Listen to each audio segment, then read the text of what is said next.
2015년 9월 20일 하나님께서 저에게 주시는 말씀은 사무엘상 17장 37절에서 49절입니다. 구약성경 437쪽 사무엘상 17장 37절에서 49절 말씀을 봉독에 올리겠습니다. 먼저 광고 하나 전하겠습니다. 돌아오는 10월 3일 토요일입니다. 그때 추석을 맞아서 지역의 모든 어른들 모시고 경로잔치를 저희 교회가 합니다. 이 방송을 들으시고 또 주변에도 홍보도 좀 많이 해주시고 모든 어르신들 오셔서 식사도 맛있게 드시고 또 친교도 하시고 그러시면 좋겠습니다. 10월 3일 토요일 정오입니다. 말씀 봉독에 올립니다. 또 다윗이 이르되 여호와께서 나를 사자의 발톱과 고모의 발톱에서 건져내셨은즉 나를 이 블레셋 사람의 손에서도 건져내시리이다. 사울이 다윗에게 이르되 가라, 여호와께서 너와 함께 계시기를 원하노라. 이에 사울이 자기 군복을 다윗에게 입히고 노투구를 그의 머리에 씌우고 또 그에게 갑옷을 입히매 다윗이 칼을 군복 위에 차고는 익숙하지 못하므로 시험적으로 걸어보다가 사울에게 말하되 익숙하지 못하니 이것을 입고 가지 못하겠나이다 하고 곧 벗고 손에 막대기를 가지고 시내에서 매끄러운 돌 5개를 골라서 자기 목자의 제구 곧 주머니에 넣고 손에 물매를 가지고 블레셋 사람에게로 나아가니라. 블레셋 사람이 방패든 사람을 앞세우고 다윗에게로 점점 가까이 나아가니라. 그 블레셋 사람이 둘러보다가 다윗을 보고 업신여기니 이는 그가 젊고 붉고 용모가 아름다움이라. 블레셋 사람이 다윗에게 이르되 네가 나를 개로 여기고 막대기를 가지고 내게 나아왔느냐 하고 그의 신들의 이름으로 다윗을 저주하고 그 블레셋 사람이 또 다윗에게 이르되 내게로 오라. 내가 네 살을 공중의 새들과 들짐승에게 주리라 하는지라. 다윗이 블레셋 사람에게 이르되 너는 칼과 창과 단창으로 내게 나아오거니와 나는 만군의 여호와의 이름 곧 네가 모욕하는 이스라엘 군대의 하나님 이름으로 내게 나아가노라. 오늘 여호와께서 너를 내 손에 넘기시리니 내가 너를 쳐서 내 목을 베고 블레셋 군대의 시체를 오늘 공중의 새와 땅의 들짐승에게 주어 온 땅으로 이스라엘의 하나님이 계신 줄 알게 하겠고 또 여호와의 구원하심이 칼과 창에 있지 아니함을 이 무리에게 알게 하리라. 전쟁은 여호와께 속한 것인즉 그가 너희를 우리 손에 넘기시리라. 블레셋 사람이 일어나 다윗에게 마주 가까이 올 때 다윗이 블레셋 사람을 향하여 빨리 달리며 손을 주머니에 넣어 돌을 가지고 물매를 던져 블레셋 사람의 이마를 치매 돌이 그의 이마에 박히니 땅에 엎드러지니라. 아멘. 오늘 설교 전에 제가 지난번 좀 배웠던 우리 이상 행동들이 뇌에 미치는 영향에 대해서 사진을 좀 보면서 설명 좀 드리고 좀 도움받는 시간을 가졌으면 합니다. 불을 좀 다 꺼주시고 스펙트 스캔이라고 최첨단의 이제 기법입니다만 이 데니엘 아멘이라는 박사님이 개발하셔서 이분 사무실이 지금 캘리포니아에서 몇 군데 있는 걸로 알고 있습니다. 저도 이 공부하면서 저는 의학도도 아니고 의학 전문을 공부한 거 아닙니다만 상담을 배우면서 굉장히 충격받았습니다. 그래서 오늘 이 사진을 보고라도 여러분들이 꺼내야 될 거 끊고 삶을 좀 새롭게 되는 계기가 됐으면 좋겠다. 그래서 함께 나누고자 합니다. 사진 다음 장 좀 넘겨주십시오.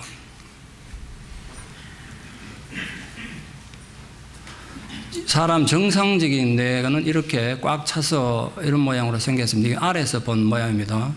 그 다음 사진이요. 위에서 내려다보면 이렇게 타원형으로 이렇게 생겼죠. 근데 그 다음 사진 봅시다. 18살 된 아이인데 4년간 주말마다 담배를 피우고 또 마리안을 피웠거든요. 근데 뇌가 이렇게 구멍이 났습니다. 끔찍하지 않습니까? 저는 이 사진 처음 보고 너무 충격받았습니다. 그 다음 사진 봅시다. 이 메타페타민이라는 이 좀 더 심한 각성제인데요. 28살 된 사람입니다. 뇌가 이렇게 구멍이 숭숭 뚫려버렸어요. 그 다음 사진이요. 코카인을 2년간 사용한 남자의 뇌 사진입니다. 참 이렇게 심각하게 뇌에 영향 준지 모르죠, 그러니까. 그 다음 사진이요. 38살 된 남자인데 17년간 주말마다 술을 마셨습니다. 이 알코올 중독자들은 본인이 알코올 중독자라고 인정을 안 하세요. 모든 중독자들이 그렇습니다만 이 정도 되면 중독이죠. 그러니까 뇌가 17년간 매일 마신 거 아니고 주말마다 마셨는데도 뇌가 저렇게 변해버렸습니다. 그 다음 사진 봅시다. 근데 그 사람이 1년간 검주하니까 뇌가 이렇게 회복되더란 거예요. 그러니까 여러분 혹시 아직 약주를 못 끊으시는 분들은 제가 이거 인터넷에 올려둘 테니까 이 사진을 기억하셔서 이게 무서워서라도 술이 좀 끊어지기를 축원합니다. 그 다음, 이 약물은 이렇게 뇌를 파괴한다. 헤로인 복용자의 뇌 사진입니다. 그 다음에요. 아직 담배를 못 끊으시는 분에게 좀 부탁드립니다. 카페인도 마찬가지인데 45세 된 사람인데 이 사람은 매일 3각씩 담배 피웠고 하루에 석 잔씩 커피를 27년간 먹었더니 뇌가 이렇게 변했습니다. 이미 여러분 중에도 커피 중독되신 분이 많으세요. 커피 안 먹으면 정신이 몽롱하고 뭐 이런 분도 있죠. 이미 중독된 겁니다. 근데 커피가 나쁘다 좋다 아직도 결정이 안 났습니다. 어쨌든 커피와 이 사람은 담배 때문에 이렇게 했지만 커피도 중독되면 좋지 않다는 걸 좀 배웠습니다. 근데 저는 아직 그건 뭐 확실히 모르겠습니다. 참고해 주시고 메타돈이라는 좀 더 큰 각성제인데요. 이 약물이죠. 그게 중독된 사람 뇌입니다. 이게 사람 뇌를 밑에서 본 뇌인데요. 정상적인 사람 뇌입니다. 밑에 앞쪽입니다. 그걸 전두엽이라는데 그 앞에 희락중추 사람 기쁨을 느끼는 부분이 저 부분에 있습니다. 근데 그 다음 사진 보시겠습니까? 근데 디프레스 된 사람, 우울증 걸린 사람의 뇌인데 기쁨이 느끼는 기능이 사라져 버렸어요. 그러니까 늘 불안하고 고통스럽습니다. 이제 제가 이번에 배우면서 느낀 건데, 이제 디프레스 된 사람만이 아니고, 여러분 주변에 보면 왜 사람이 끊임없이 불평하고 원망하는 이해가 안 된다는 분들 있죠. 그럼 이미 뇌에 이상이 온 거예요. 기쁨이 없는 게 이 사람. 그러니까 모든 게 불평이, 모든 게 짜증해요. 저도 그걸 이해 못 했거든요. 왜 인간이 저러냐, 이렇게 욕만 했는데 이번에 가서 배우고, 이 치료돼야 될 대상이구나. 그렇게 다시 본 겁니다. 여러분 가족 중에 있거나 교우들 중에 보거든 비판하지 말고 이 사진 잘 기억하시다가 저 사람도 구멍 뚫렸구나 이렇게 생각하시면 좋겠습니다. 여러분 막힌 구멍이 이 뚫린 구멍이 막혀야 되지 않겠습니까? 성령의 은혜로 막히기를 축원합니다. 여러분 입술에 스스로 생각해 보세요. 여러분 입에 날 불평과 원망 달고 살면 딴 거 없어요. 여러분 뇌의 기쁨에 내가 구멍 뚫린 겁니다. 그래서 여러분 그럼 이분들 어떡하냐? 그래서 약물 치료도 하곤 합니다만 많은 분들이 그러세요. 이 우울증 극복하는 것은 본인 의지가 50%다. 왜 50%냐면 생각을 바꾸는 것에서 굉장히 영향을 받기 때문에 그래요. 그 다음 사진 봅시다. 여러분 뇌를 잘못 사용한 만큼 다시 훈련하면 회복된다는 거예요. 약물도 끊고 생각을 바꾸면 회복돼요. 어떻게 회복되는가 봅시다. 더 좋은 뇌를 만들기 위한 영적 가이드라인이 있는데 그걸 이 짧은 시간에 다 알 수는 없습니다. 언젠가 시간이 되면 제가 특강을 하든지 지역 전체 집회를 하든지 한번 하겠습니다만 오늘 두 가지만 좀 알려 드립니다. 즐거워하는 자들과 함께 즐거워하십시오. 그 말은 뭐냐면 불평과 원망하면 여러분 뇌가 구멍 나버려요. 자꾸 기뻐하십시오. 감사하십시오. 즐거워하십시오. 그러면 여러분 즐거움과 기쁨이 자꾸 샘솟다 솟구쳐서 구멍난 뇌가 막힐 줄 믿습니다. 그래서 내가 자꾸 감사를 쓰라는 이유가 거기에 있는 거예요. 그 자기 의지예요. 불평해봐 여러분 뇌에 구멍 나. 우는 자들과 함께 울라는 건 도우라는 거죠. 내 도움이 필요한 자, 위로가 필요한 자들과 해서 내 마음을 나누다 보면 그게 우리의 중추신경에서 희락중추가 또 메꿔지고 생기는 도구가 된다. 그걸 두 가지만 오늘 좀 말씀드리면 이건 어려운 게 아니니까 여러분 오늘부터 저 식당에 가 식사할 때 많이 즐거워하시고 옆에 누가 외롭겠는가 내가 좀 도와줘야지 이러다 보면 나도 치유받고 함께 치유된다. 이걸 좀 말씀드리고 싶습니다. 그 다음에 마지막 사진인데요. 닥터 다니엘 아멘 박사님의 웹사이트인데 아멘클리닉.com은 아무나 못 들어가는 데입니다. 좀 전문적인 데라. 그러나 brainplace.com은 누구나 들어가서 보시면 오늘 보지 못한 좀 더 입체적이고 또 동영상으로도 누구나 볼 수 있도록 그렇게 되어 있습니다. 가셔서 좀 도움 받으시면 좋겠습니다. 불 좀 켜주시고요. 저희가 이번에 배운 거는 우울증이나 약물 중독 이런 것만 배웠습니다만 제가 물었어요. 그럼 도박 중독이나 섹스 중독은 어떻게 됩니까? 내가 그러니까 교수님 말씀이 도박 중독도 알코올 중독과 똑같은 모양을 가진다. 그러니까 여러분 도박 중독하는 사람 난 이게 그냥 내 즐기러 간다고 생각하지 마세요. 이미 뇌에 이상이 온 거예요. 그러니까 여러분 이상인 사람을 너 인간이 왜 그러냐고 욕만 하지 마세요. 그 사람은 지금 본인이 안 되는 거예요. 내가 회복 안 되는 상황 안 되는 거예요. 우리 그걸 도와줘야 돼요. 교회가 그걸 도와줘야 돼요. 그래서 앞으로 우리 교회가 이제 새로 짓고 나면 이런 AA 그룹이 이런 걸로 교회 좀 해보려고 합니다. 제가 어쨌든 훈련 받았으니까 그걸 도와줄 수 있으니까 이 지역에 약물 중독자들 또 알코올 중독자들 또는 도박 중독에서 고통받는 사람들 회복할 수 있도록 우리 교회가 좀 전적으로 후원해주고 지원을 해서 좀 함께 세워줘야 되지 않겠는가 그렇게 생각을 좀 합니다. 그리고 다시 말씀드립니다. 아까 말씀드린 것처럼 신앙에는 모름지기 감사하셔야 돼요. 기쁘게 사십시오. 오늘 내 보셨지 않습니까? 여러분, 예수를 아무리 믿어도 자꾸 불평하면 내 빵꾸 난다니까. 제가 그거 보고 얼마나 충격받은지 몰라요. 기쁘게 삽시다. 네, 기뻐야 돼요. 저라고 뭐 이렇게 맨날 웃고 사니까 목사님 요즘 얼굴을 봐도 기쁘고 자기도 힘난다고 하는데 뭐 저라고 뭐 속상이 이렇겠습니까? 그럴 때 의도적으로 웃고 삽니다. 제가 저거 배우고 난 뒤로 내일 구멍 날까봐.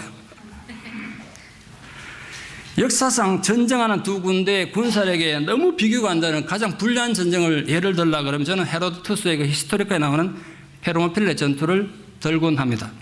페르시아의 크세르크세스, 우리 성경에는 아수에로로 나와 있습니다만 크세르크세스 100만 대군을 이끌고 이 아테네 지역을 침공합니다. 그 당시 이 아테네 전역에서는 전부 도시국가다 보니까 페르시아 레오니다스 1세는 옆에 주변의 도시국가가 도와주지도 않고 자기 밑에 군대라고는 휘하에 자기가 데리고 있는 300명 군사밖에 없었습니다. 물론 옆에 좀 도와서 한 1000명쯤 됐다는 설도 있습니다만 한쪽은 300명, 한쪽은 100만 대군, 비교가 안 되잖아요. 어떻게 비교되겠어요, 전쟁은. 그런데 이 레오니다스가 자기 밑에 부하 300명 데리고 경호원 300명 데리고 페르모필레 협곡에서 일주일을 싸워 견딥니다. 일주일. 대단하지 않습니까? 하루 이틀 견디면 대단 일주일을 싸워 견뎠습니다. 나중에 페르시아와 내통한 어떤 밀구자에 가지고 지름길 알려지는 바람에 뒤에서 석벽을 받아서 300명에서 저는 사망했습니다. 지금도 가면 거기 300명이 죽었다는 안내문이 붙어 있죠. 성경에도 많은 전쟁에 대한 기록이 있지 않습니까? 그 중에서 가장 상대가 안 되는 불리한 전투를 들려면 저는 기꺼이 블레셋의 거인 용사 골리앗과 소년 목동 다윗의 전투를 들고 싶습니다. 객관적인 상황에서는 절대로 다윗이 골리앗을 이길 수 없는 무모한 또 어리석은 전투이기 때문에 그렇습니다. 우리 지금 다윗의 고백록을 다루는 중에 잠시 시간을 좀 거슬러 올라가서 다윗이 어떻게 하다가 여기까지 왔는가 그걸 좀 거슬러 보기 위해서 다윗의 삶을 좀 들여다보고 그 다윗의 생애에 함께 하셨던 하나님의 은혜를 우리가 함께 좀 나누고자 합니다. 다윗이 골리앗과 싸우러 나가기 전에 극복해야 했던 장애들이 많이 있었습니다. 다윗은 골리앗하고 싸우기 전에 먼저 싸워야 했던 많은 내면의 적들이 있었단 말이에요. 첫째, 이스라엘 군대의 패배의식이 가장 큰 장애였습니다. 집단적인 패배의식. 골리앗이 이스라엘 군대를 희롱하고 무시하면서 싸움 걸어왔지만 이스라엘군은 전체가 집단적으로 두려움에 사로잡혀서 아무런 것도 할 수 없었습니다. 두려움에 사로잡혀 있었습니다. 그 기간이 무려 40일이었습니다. 한번 상상해 보십시오. 전쟁을 했는데 한쪽 군대에서는 계속 도발하는데 한쪽 군대에서는 끽소리 못하고 40일 동안 숨지고 있다. 이런 일이 있었습니까? 전 이스라엘 군대는 물론이고 최고 지휘관인 사울왕까지도 패배의식에 젖어서 40일 동안 불안에 떨며 꼼짝도 못하고 있었으니 그 군대의 사기가 어떻게 됐겠어요? 전쟁할 때 군대의 사기가 가장 중요하지 않습니까? 그런데 사기가 떨어져 버렸습니다. 골리앗은 이스라엘만 무시한 게 아니면 나중에 하나님까지 막 무시합니다. 그렇게 도전했습니다. 그러나 골리앗을 두려워한 이스라엘은 아무것도 할 수 없었습니다. 골리앗이 무시무시한 거인이고 힘성 장수인 것 사실입니다. 그러나 이스라엘 군대 안에는 골리앗의 그 외모로 보이는 그 거대한 외모와 떠들썩한 자만심을 초월해서 그 뒤에 역사하시는 하나님을 믿음의 눈으로 바라보고 승리를 확신하는 사람이 아무도 없었어요. 그래서 다윗은 골리앗을 대적하러 가기 전에 먼저 이스라엘 군대가 사로잡힌 집단적인 패배의식과 싸워야 했습니다. 둘째로 다윗은 자신의 신체적 장애를 극복해야 했습니다. 다윗은 결코 거대한 용사 같은 몸을 갖지 못했습니다. 오늘 본문에 잘 보십시오. 묘사되어 있지 않습니까? 아주 연약한 소년의 몸이었습니다. 사울왕의 투구를 입고 갑옷을 입고는 걷는 것조차 힘들 정도로 키가 작았습니다. 그런데 상대는 팔척 거인 2m 45쯤 됐다니까 골리앗의 키가 엄청난 거인을 상대로 그것도 1대1로 전투해야 합니다. 누구나 그런 상황 되면 주눅들지 않겠습니까? 다윗은 그 골리앗과 싸우기 위해서 자신의 신체적 장애를 먼저 극복해야 했습니다. 더 심각한 것은 세 번째로 형제들을 포함해서 주변의 무시를 극복해야 했습니다. 여러분, 어린 목동인 다윗이 와가지고 그 골리앗을 상대로 싸움하러 나간다 그랬을 때 누가 그거 이해하고 인정해주고 받아줬겠어요? 누가 이해해주겠냐고. 일반 군인들이 다윗을 욕하고 무시한 것은 말할 것도 없고 친형들도 다윗을 욕하고 비난한 것이 성경에 기록되어 있습니다. 니까지 뭐라고 말이죠. 다윗이 욕하고 무시해요. 하나님의 사람은 아무리 사소한 일이라도 하나님 일을 하려면 먼저 주변의 비판과 무시를 극복할 줄 알아야 하나님 일을 할 수 있습니다. 네 번째로 다윗의 문제는 전투 경험이 전혀 없었다는 데였습니다. 전쟁터에서 잔뼈가 굵은 데다가 당시 팔레스타인 최고의 거인이고 또 최고의 무기를 가진 골리앗에 비해서 다윗은 한 번도 전쟁을 치러본 경험은 물론이고 군사 훈련조차 받아본 적이 없는 일개 목동입니다. 그러니 어찌 다윗이 골리앗의 적수가 된다고 객관적으로 생각할 수 있겠습니까? 상상이 되는 일입니까? 객관적으로 골리앗과 다윗은 비교 대상이 되지 않는 상황입니다. 그래서 역사적으로 신앙 유무를 떠나가지고 결코 비교되지 않는 두 진영의 싸움, 두 세력의 싸움을 말할 때 다윗과 골리앗의 싸움이다라고 부르는 전통이 생겼지 않습니까? 그러나 우리가 익히 알다시피 모든 게 불리하게만 한 그 위기 상황에서 다윗은 통쾌한 승리를 얻었습니다. 다윗의 승리 요인이 무엇이었겠습니까? 단지 운이 좋아서였습니까? 골리앗보다 뛰어난 전술 때문입니까?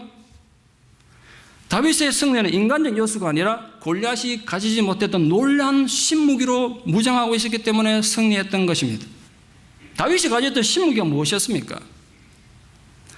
첫째로 다윗 자신의 과거의 삶이 위태로웠을 때 그 위태로운 상황에 함께 하셨던 하나님에 대한 신뢰가 다윗의 무기였습니다.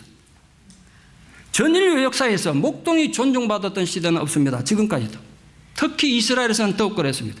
냄새나는 짐승들과 함께 뒹굴어야 되는 데다가 밤이슬 맞으며 살아야 되는 환경적 약점은 물론이고 이 목동들은 안식일을 지킬 수 없었어요. 요즘이야 뭐 시설이 많이 발달되어 있으니까 안식일날 딴 데 모아놓고 기계적으로 합니다만 고대 시대는 죽으나 사나 양들하고 살아야 되니까 목동들이 안식일을 못 지킨 거예요. 그러니까 종교적으로도 아주 문제 많은 사람으로서 천대받고 무시당했습니다.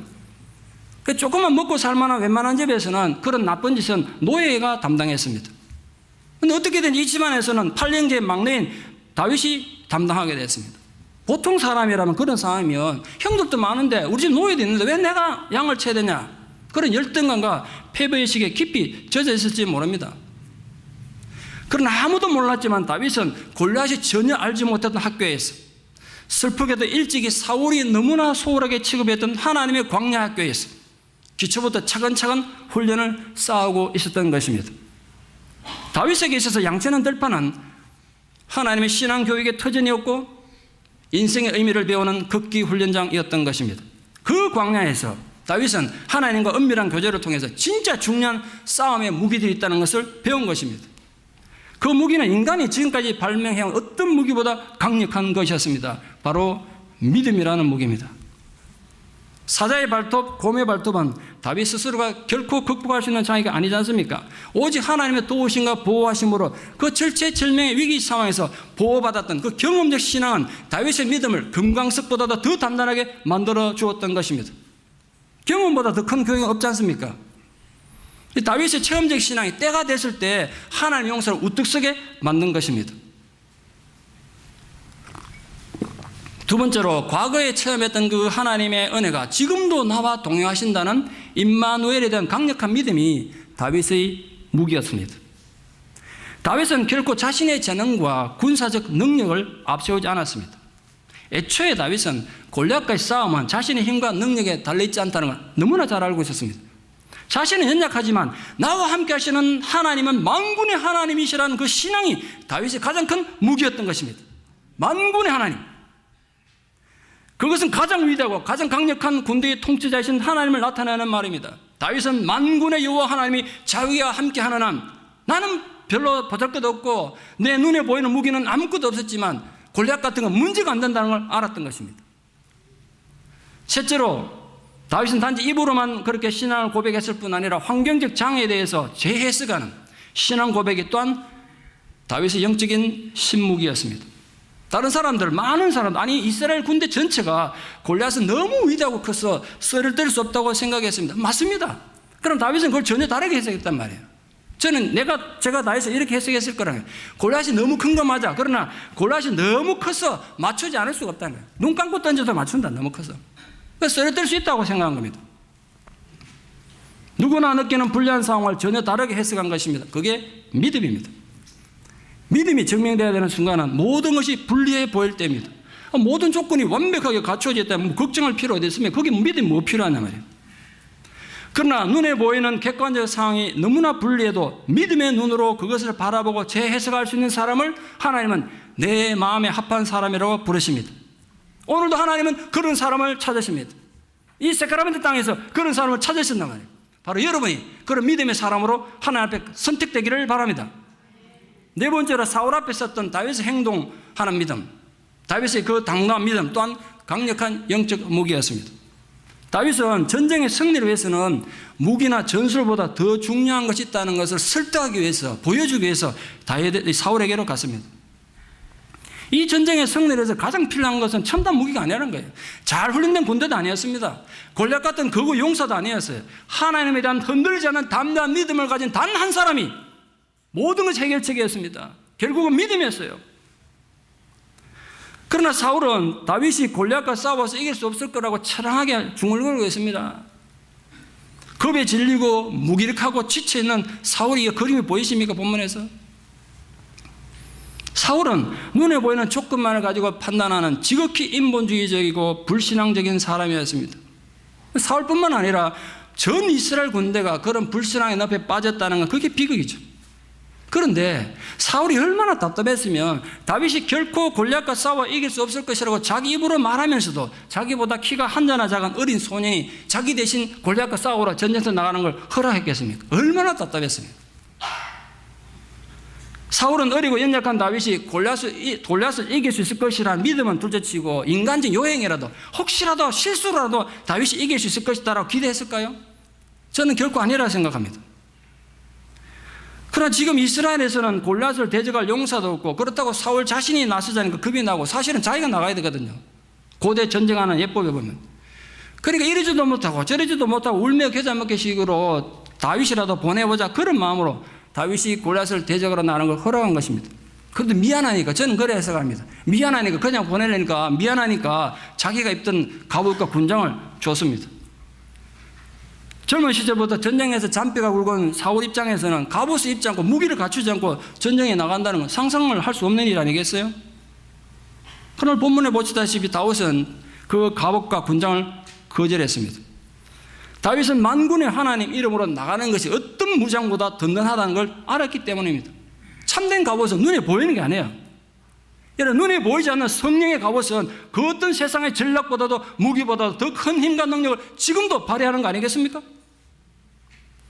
그러므로 하나님 이름으로 나아가는 다윗은 육체의 무장이 전혀 필요치 않았다는 걸 너무나 잘 알고 있었습니다.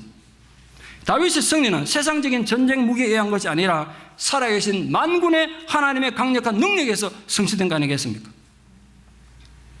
마지막 다섯 번째로 골리앗을 향해 싸우러 나가는 이 당당한 다윗의 자세는 무엇보다 강력한 영적 무기였습니다. 물론 다윗이 빈손으로 나간 건 아닙니다. 자신이 가장 익숙한 물매를 가지고 나갔습니다. 물매를 평소 다루었으니까. 그런데 이게 중요한 건 다윗이 물맷돌을 한 개만 준비하지 않았고 5개나 준비했습니다. 왜 그랬을까요? 별것 아닌 것 같습니다. 저는 그렇게 생각 안 합니다. 아주 중요하게 생각합니다.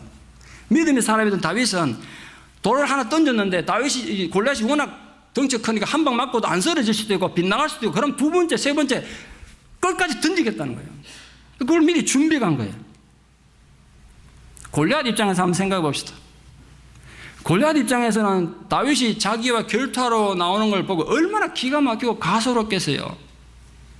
이스라엘 왕이 미친 거 아닌가 이런 생각 안 됐겠습니까?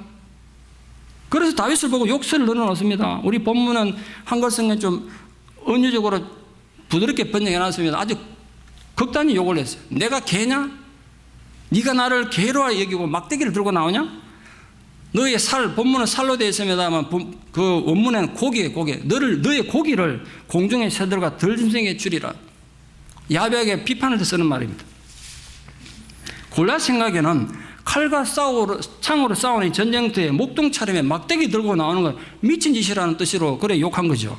지난 40일 동안 골리앗이 이스라엘을 자극하고 도발했던 건 이스라엘의 유명한 장수와 대결을 펼치기를 바랐기 때문입니다. 아마도 그 대상이 사울왕이었을지도 모릅니다. 골리앗의 계획은 뭐냐 하면 이스라엘 적장을 이스라엘 군인이 보는 앞에서 단칼에 목을 탁 빼가 쓰러뜨림으로써 블레셋 군대 승기를 잡아보겠다는 거였거든요. 근데 기대했던 장수는 그림자도 안 보이고 40일을 벼르더니 기껏 나온 게 목동 차림에 키도 조그마한 소년이었으니까 얼마나 황당했겠어요. 그래서 골리앗은 자기를 무시한 걸 생각하고 다윗에게 욕설을 퍼부은 거죠. 오늘 본문에 보면 골리앗이 다윗의 경멸한 이유 두 가지가 기록되어 있습니다. 뭐죠 그게? 하나는 다윗의 외모입니다. 다윗의 용모가 전쟁하고는 전혀 상관없는, 전쟁을 전혀 모르는 곱상하게 생긴 그 기집애처럼 생긴 그건 홍안의 소년이었습니다. 덩치도 조그만하고. 둘째는 전쟁한다고 나온 그 다윗이 들고 난 무기, 그 물매라는 막대기 하나 물기 때문이에요. 목동 차림의 자그마한 소년이 오직 물매로서는 막대기 하나만 가지고 방패에다가 최첨단 무기로 완전 무장하고 블레셋 최고 용사인 자신과 상대하러 나온 게 너무 한심해 보였던 거죠. 그러나 그것은 어디까지나 하나님을 대적하는 골리앗의 착각이었을 뿐입니다. 다윗에게는 믿음의 눈으로 적을 대적할 수 있는 담대함이란 하나님 비밀 병기가 있었던 것입니다. 그 결과 다윗의 눈은 항상 하나님을 향해 있었습니다. 하나님께 고정되어 있었습니다. 그 순간 다윗은 골리앗을 본 게 아니라 그 뒤 역사하시는 하나님을 본 것입니다. 그래서 다윗은 골리앗의 그 교만한 발언 앞에서 조금도 주눅들지 않고 두려워하지 않고 이렇게 외칩니다. 아마 제 상상력을 동원하면 이제 양쪽 군대가 도열이 있으니까 블레셋 군대, 이스라엘 군대 다 들어가 아주 크게 외쳤을 것 같습니다. 본문에 이렇게 되어 있습니다. 너는 칼과 창과 단창으로 내게 나오거니와 나는 만군의 여호와 이름 곧 네가 모욕하는 이스라엘 군대 하나님 이름으로 내게 가노라. 오늘 여호와께서 너를 내 손에 넘기시리니 내가 너를 쳐서 네 목을 베고 블레셋 군대 시체를 오늘 공중에 세워 땅의 덜짐승에 주어 온 땅으로 이스라엘의 하나님이 계신 줄 알게 하겠고 또 여호와의 구원하심이 칼과 창에 있지 않음을 이 무리에게 알게 하리라. 전쟁은 여호와께 속한 것인즉 그가 너를 우리 손에 넘기시리라. 이런 것만으로 힘나지 않습니까? 얼마나 놀랍고 탁월한 담대한 믿음의 고백입니까? 무장도 갖추지 않은 목동 차림의 한 소년이 전투를 위해서 탁월하게 준비된 한 나라를 대표하는 용사에게 이렇게 자신만만하게 외칠 수 있는 용기는 도대체 어디서 온 것이겠습니까? 탁월한 믿음이 없이는 불가능한 일 아니겠습니까? 하나님 오늘도 이런 믿음의 사람을 찾고 계신다고. 사람을 하나님 직접 기적적으로 역사하시지만 아시죠? 하나님 언제나 사람을 통해 역사한다는 사실. 우리가 그 사람이 되어보자 말이에요. 그 사람이 우리 시대에 우리 역사에 하나님이 우리를 통해서 이 땅을 변화시키고 이 땅을 새롭게 세우는 그 하나님의 선택한 사람이 되어보자 말이에요. 역대하 16장 9절에 이런 말씀이 있습니다. 여호와의 눈은 온 땅을 두루 감찰하사 온 땅을 두루 살펴사 전심으로 자기를 향하는 자들을 위하여 능력을 베푸신다. 자기 삶의 단 하나의 목표와 목적을 하나님의 영광을 두는 그런 사람들에게 하나님께 지금도 찾아오셔서 그들의 소원을 이루어 주신다는 거예요. 여러분, 이거는 결코 다윗 한 사람에게 약속된 게 아닙니다. 다윗 한 사람만에 주어진 하나님의 약속이 아니에요. 우리 모두에게 약속된 하나님의 위대하고도 거룩한 약속입니다. 잊으시면 안 돼요. 오늘 다윗은 골리앗을 맞으면서 하나님이 너를 내 손에 붙이기를 원하노라 이런 말하지 않았습니다. 또 하나님이 너를 이길 수 있도록 해주시기를 기도하노라 그러지도 않았었어요. 단호하고도 분명하게 오늘 하나님께서 골리앗을 나의 손에 붙이신다고 선언하셨습니다. 어떻게 다윗은 모든 이스라엘의 훈련된 군대가 두루했던 골리앗과의 싸움에서 그토록 승리를 확신할 수 있었습니까? 사울왕은 골리앗을 이기는 자에게 자신의 딸을 줘가지고 자기 부모라 삼고 많은 상대를 겠다고 온 군대에 명령했습니다. 다윗은 그런 상황에 애초에 관심이 없었습니다. 자기가 이번 기회에 전쟁 영웅이 돼서 백성들의 인기를 누려보자 이런 데도 전혀 관심 없었습니다.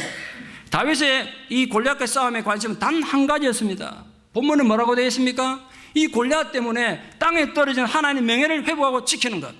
그게 다였어요.